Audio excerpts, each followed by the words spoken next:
नमस्कार मित्रांनो आणि मैत्रिणींनो, a dialogue with our mind, मनापासून थोडं काही या चॅनलमध्ये आपलं मनपूर्वक स्वागत आहे. आज आपण समजून घेऊया भगवद्गीतेच्या 3ऱ्या अध्यायाचा म्हणजेच कर्मयोगाचा 36वा श्लोक.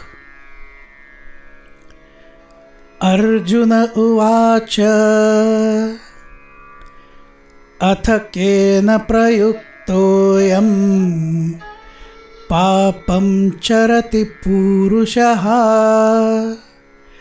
अनिच्छन्नपि वार्ष्णेय बलादीव नियोजितः.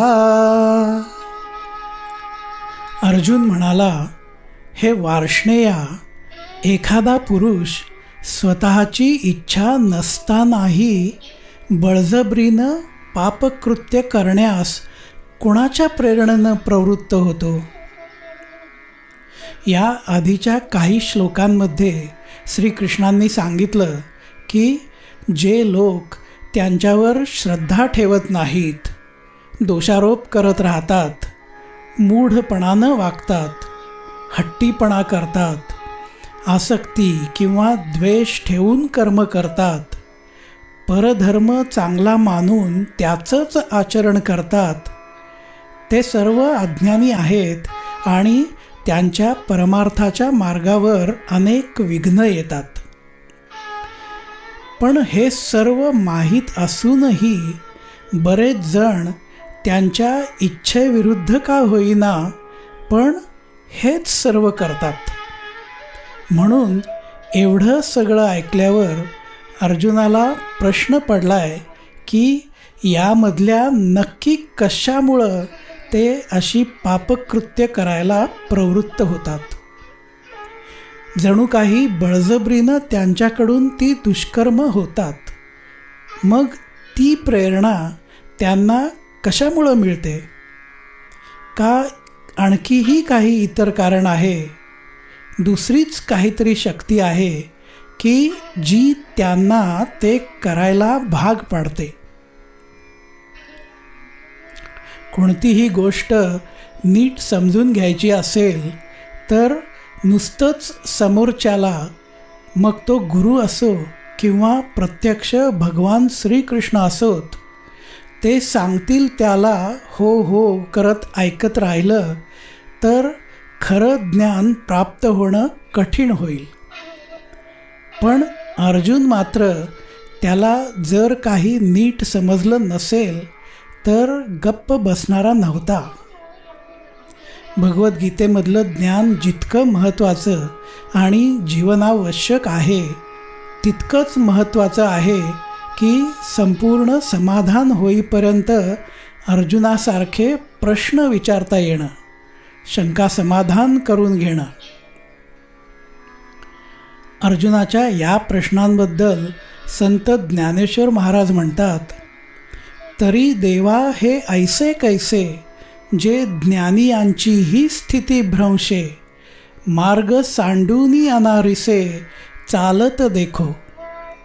म्हणजे देवा, मला सांग की हे असं का घडतं की शहाणे सर्वज्ञानी लोकही आपल्या वृत्तीपासून भ्रष्ट होऊन सन्मार्ग सोडून भलत्याच मार्गानं भरकटत जाताना दिसतात.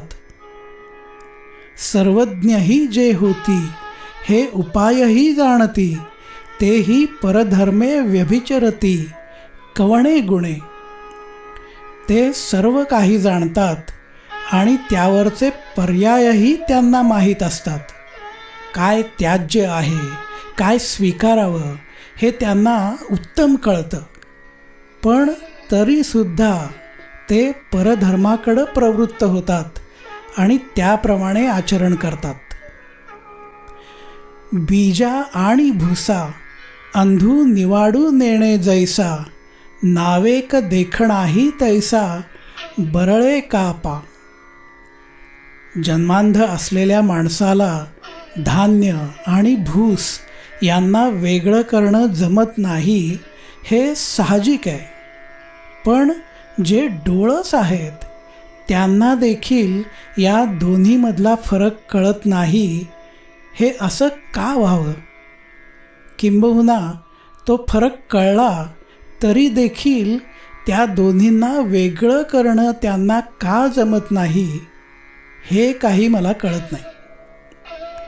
पापकर्म चुकवण्यासाठी जे त्यापासून दूर जायला बघतात तेच पुन्हा दुराचरण का बरं करतात? ज्या पापाचा ते मनापासून तिटकारा करतात, ज्याला ते टाळायचा प्रयत्न करत असतात, तेच का बरं त्यांना शोधत शोधत त्यांच्याकडंच येतं आणि त्यांना नको तेच करायला भाग पाडतं?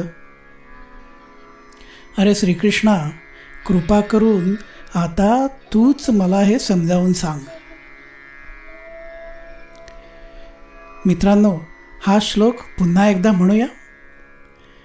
अर्जुन उवाच अथ केन प्रयुक्तोऽयं पापं चरति पुरुषः अनिच्छन्नपि वार्ष्णेय बलादिव नियोजितः.